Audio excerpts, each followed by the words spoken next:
meant to be together. The Voice returns next Monday, followed by The Good Place on NBC.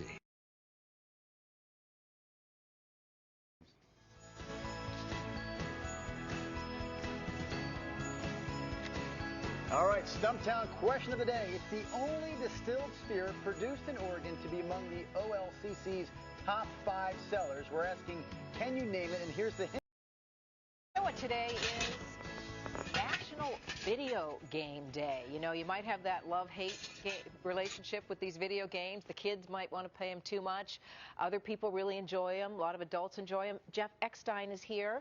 And you, sir, are trying to make a career out of video games. And you're doing pretty well at it. Yeah, I've been on YouTube for over 6 years. My angle is more the commentary side of things versus trying to be an actual competitor. Or just kind of playing for an audience and just playing games and trying to get people watch me live online. Well, when you were a kid then, do you know hours of the day that you were spending playing video games? Do you can you remember? Here it comes. Yeah, I would say at least 2 to 3 a day. That's not bad. I was waiting here 12 or 13. That's what I was waiting to hear. On average. But more time on video games than homework, just guessing. Yeah, probably a little bit, you know. And I think I struck a pretty good balance. I definitely went through some phases of playing a lot of video games. When I talk to people, when I talk about video games, I definitely encourage that balance, that you have to keep your other life stuff in balance and take care of that.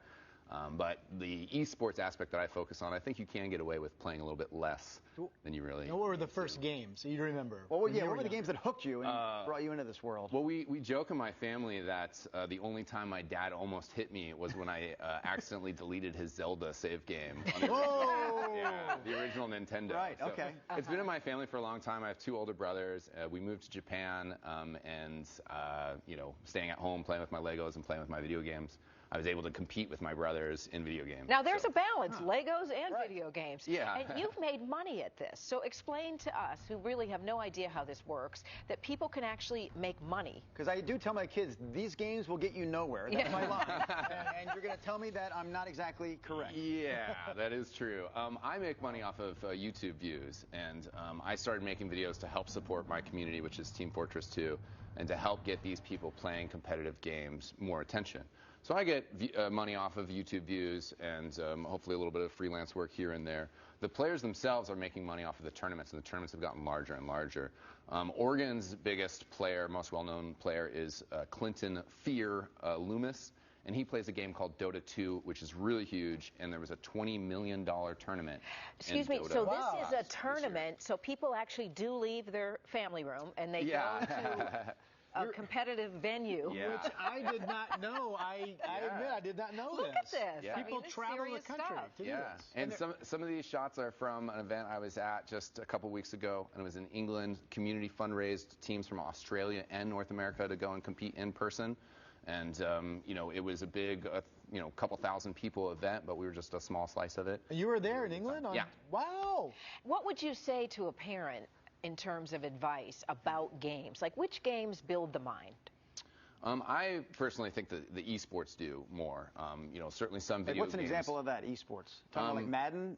Yeah, a bit. Any game that you can play competitively in a real scenario, and it's challenging for your physical coordination, challenging also as well like teamwork if it's a team setting. So Dota and Team Fortress are kind of my main 2 games.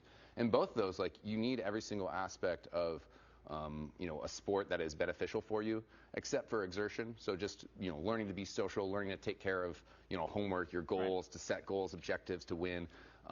You know, social coordination and being able to be on the same like emotional mindset as your teammates. Now for makes a you big know, difference. Yeah, that you know, I said this morning that my son just went to college, and that's the way he's connecting. He's a shy kid, but he's connecting by playing Madden, the football version of that. Nice. And I definitely met a lot of friends. He wants to meet your son. I can tell. Where is this guy? Right. You know what? And he's actually made some money at it, you know, nice. because they go online, and I said, how does this work? You know, because I didn't want him, you know, doing anything illegal. I didn't raise that kind of boy.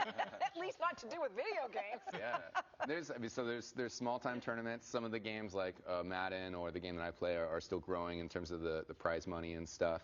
But there's tournaments. People are definitely making friends. I met a lot of friends that I met in England.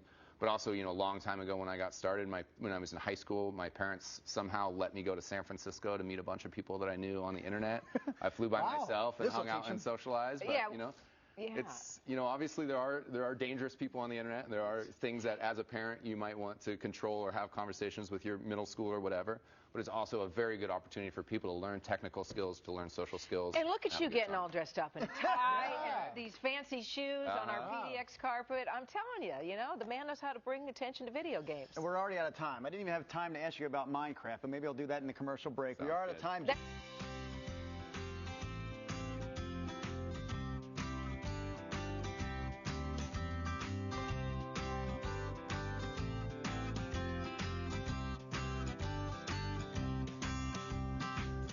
For your carpet, flooring, and window treatment needs, call